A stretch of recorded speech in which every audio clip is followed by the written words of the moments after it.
It was a tremendous army that Saul was able to raise. 300,000 Israelites ready to go to war, plus 30,000 of Judah. That's a great army. And they go to battle against the Ammonites and had a tremendous rout, tremendous victory. And that's what I was talking about yesterday when the women started singing the song, Saul has slain his thousands. And things were going well.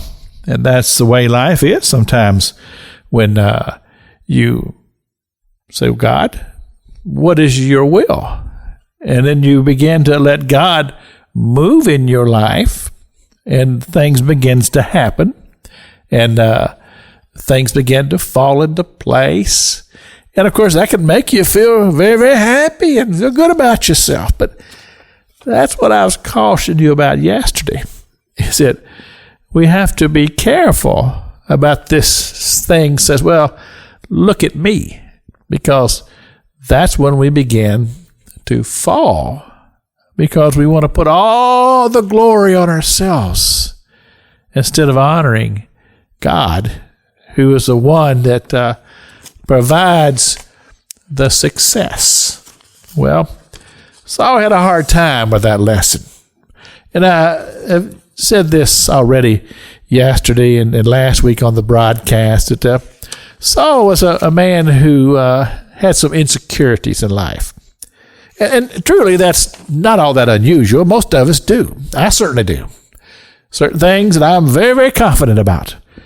Other things, you put me in that situation, I'm just completely like a fish out of the water. I'm just not ready for it. I'm not prepared for it. And I want to just crawl in a hole sometimes. I've been there.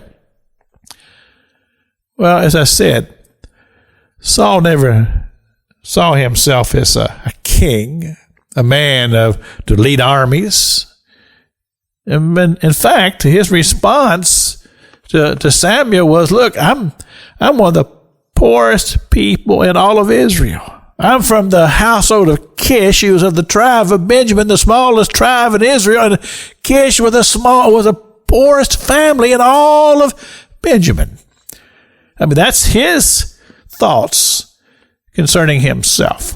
And so now, to say now I'm king of Israel, well, that's a huge jump.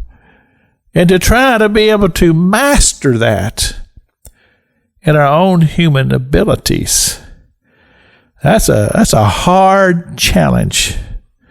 So it just takes us back to establishing a relationship where the true power comes from. But in the process of that, we have to be willing to acknowledge that and to never allow ourselves to get so caught up in ourselves, to think through some way, somehow, through all of my wonderful self, I've made all this happen. No, that's a formula for disaster. And it's one to be avoided at all cost.